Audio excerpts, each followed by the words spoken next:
Hi friend, welcome back to my channel MSD blog থেকে সবাইকে স্বাগতম। আশা করি আপনারা সবাই ভালো আছেন, সুস্থ আছেন। আর আমি চলে এসেছি আজকে আবার একটা রেসিপি নিয়ে। আজকের রেসিপিটি হচ্ছে ভোলা মাছের রেসিপি, ঘরোয়া পদ্ধতিতে সর্ষে দিয়ে ভোলা মাছের ঝাল।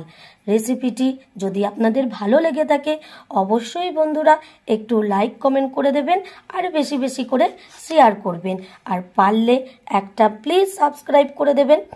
তাহলে চলুন বন্ধুরা, এবার আমরা সরাসরি রেসিপিতে ফিরে যাই।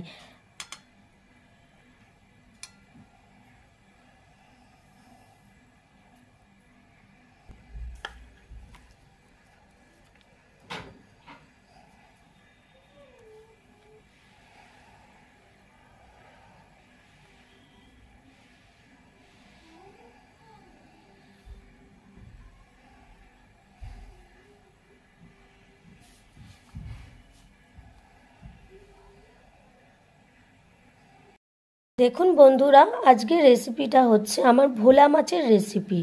এই ভোলা মাছের রেসিপি বানানোর জন্য আমি প্রথমেই আপনাদেরকে মাছগুলো দেখাচ্ছি। এখানে আমি 3টে ভোলা মাছ নিয়েছি, 3 পিস ভোলা মাছ নিয়েছি, তাকে আমি 2 টুকরো করে নিয়েছি। আপনারা চাইলে গোটাও রেসিপিটা বানাতে পারেন। তো আমি তাকে খুব ভালোভাবে ধুয়ে পরিষ্কার করে নিয়েছি। এবার আমি এর মধ্যে কিছুটা নুন হলুদ আমি মাখিয়ে নেব। আমি এর মধ্যে একটু নুন দিয়ে দিলাম, আর এবার আমি এর মধ্যে কিছুটা হলুদ দেবো। এই নুন হলুদটাকে মাখিয়ে আমি বেশ কিছুক্ষণের জন্য তাকে আমি রেখে দেবো। আমি মাছটাই এই কারণেই কেটে নিয়েছি যাতে মাছটার ভেতরে খুব ভালোভাবে নুন হলুদগুলো ঢুকেও যায় আর মাছটা ভাজতেও সুবিধে হয়। তাহলে ভেতরের মশলাটা ভালোভাবে ঢুকবে। আর গোটা করলেও করা যায়। এবারে দেখুন, মাছটা মাখিয়ে নেওয়ার পরে আমি কড়াটা খুব ভালোভাবে গরম করে নেওয়ার পরে আমি এর মধ্যে কিছুটা সর্ষের তেল দিয়ে দিলাম। তেলটা আবার বেশ কিছুক্ষণ ভালোভাবে গরম করে নিতে হবে। দেখুন আমাদের তেলটা খুব ভালোভাবে গরম হয়ে গেছে। এরপরে আমি যে মাছগুলো এর মধ্যে আমি এক এক করে ভেজে নেব। আমি 3টে করেই মাছ আমি ভেজে নেব। আমি একসাথে সবকটা মাছ আমি দিইনি। দেখুন এবারে এক পিঠ মাছগুলো ভাজা হয়ে যাওয়ার পরে আমি আরেক পিঠ উল্টে দেবো। আমি মাছগুলোকে 2 পিঠই খুব ভালোভাবে ভেজে নেব, একদম লাল করে খুব ভালোভাবে ভেজে নিতে হবে।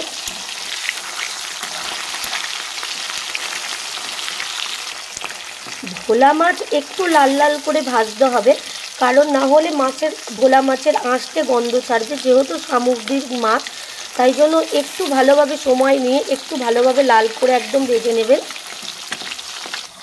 মাছগুলো ভাজার সাথে সাথে চলুন এবার আমরা একটা মশলা রেডি করে নিই। আমি এখানে এই মাছটা বানানোর জন্য আমি যে মশলাটা ব্যবহার করব প্রথমেই দেখাই। আমি এখানে 2 চামচ সাদা সর্ষে নেব।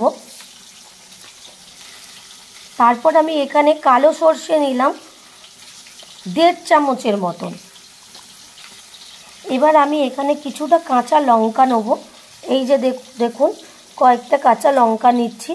ঝালটা আপনারা আপনাদের পরিমাণ মতনই ব্যবহার করবেন। এটা আপনি গুঁড়ো লঙ্কা দিয়েও ব্যবহার করতে পারেন, রেসিপিটা রেডি করতে পারেন। আমি কাঁচা লঙ্কা দিয়ে করে দেখাচ্ছি। এবার আমি এখানে 4-5 কোয়া মতন রসুন নিয়েছি, আর এখানে হচ্ছে 1 চিমটি মতন একটু নুন দিয়ে দিলাম। এবার এই মশলাটা আমি ভালোভাবে পেস্ট করে নেব। মাছগুলো আমাদের প্রত্যেকটা খুব ভালোভাবে ভাজা হয়ে গেছে। দেখুন, দেখে বুঝতেই পাচ্ছেন 2 পিঠই খুব লাল করে আমি একদম ভালোভাবে ভেজে নিয়েছি। এইবার মাছ ভাজার পরে যে তেলটা ছিল তার মধ্যে আমি আবার একটু কিছুটা সর্ষের তেল দিয়ে দিলাম। এই তেলটাও আবার একটু গরম হওয়ার জন্য সময়। তেলটা ভালোভাবে গরম হয়ে যাওয়ার পরে আমি প্রথমে এখানে বেশ কিছুটা কালো জিরে দিয়ে দিলাম। কালো জিরেটা দিয়ে একটু ভেজে নেওয়ার পরেই আমি একটা পেঁয়াজ মিডিয়াম সাইজের তাকে কুচো করে নিয়েছিলাম। এবার এটাকে একটু বেশ ভালোভাবে নেড়ে চেড়ে নেবো, আর এর মধ্যে সামান্য একটু নুন দিয়ে দেবো। নুনটা আপনারা আপনাদের স্বাদের মতো পরিমাণ মতন দেবেন, কারণ আমি মশলাটা পেস্ট করার সময় সেখানেও কিছুটা নুন ব্যবহার করেছি, মাছগুলো ভেজে নেওয়ার সময়ও নুনটা ব্যবহার করেছি। তাই নুনটা আপনি আপনার স্বাদ অনুযায়ী ব্যবহার করবেন। পেঁয়াজটা ভাজা ভাজার সাথে এবার আমি এখানে একটা গোটা সাইজের টমেটো নিয়েছি। টমেটোটাও আমি এর মধ্যে দিয়ে দিলাম। টমেটোটা দিয়ে আবার একটু নেড়ে চেড়ে নিচ্ছি। এবার আমি এর মধ্যে 1 চামচের মতন হলুদ গুঁড়ো দিয়ে দিলাম।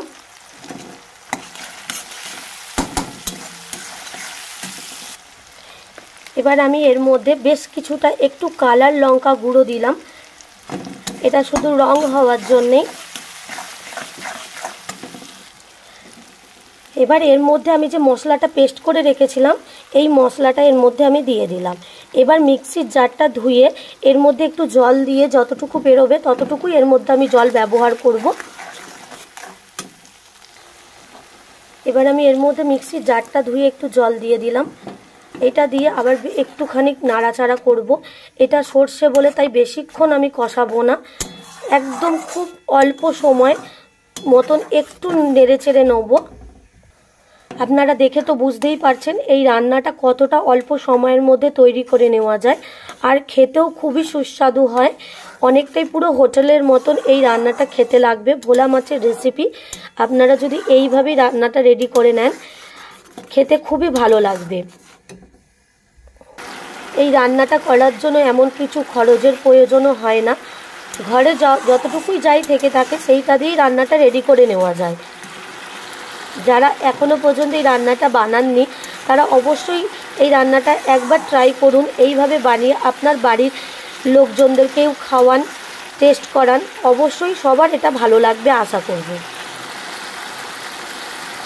সর্ষেটা দেওয়ার পরে বেশ কিছুক্ষণ নেড়ে চেড়ে নেওয়ার পরে এবার আমি এর মধ্যে একদম সামান্য জল ব্যবহার করলাম। জলটা আপনি আপনার পরিমাণ মতনই ব্যবহার করবেন, যতটা গ্রেভি রাখতে আপনার প্রয়োজন হবে ততটাই আপনি ব্যবহার করবেন।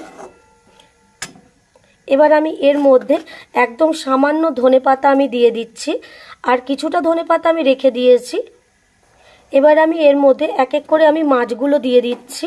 মাছগুলো দিয়ে জাস্ট একদম 1 মিনিটের মতন একটু ফুটিয়ে নেবেন, দিয়েই তারপরে নাবিয়ে নেব। তাহলে বন্ধুরা আমার আজকের মতন এখানেই এই রেসিপিটা আমি এবার শেষ করলাম। এই রেসিপিটা আমার রেডি হয়ে গেছে। তাহলে বন্ধুরা আপনাদের কেমন লাগলো অবশ্যই আপনারা কিন্তু জানাবেন। আর আপনারা সুস্থ থাকুন, ভালো থাকুন, আর প্লিজ প্লিজ প্লিজ একটু আমাকে সাপোর্ট করুন, আমার পাশে থাকুন। যদি ভুল ত্রুটি কিছু হয়ে থাকে আমাকে ক্ষমা করে দিন। আমি চেষ্টা করব আগামী দিনে আপনাদের কাছে আরও নিত্য নতুন রেসিপি নিয়ে আসার। চলুন বন্ধুরা, এবার টাটা, বাই বাই।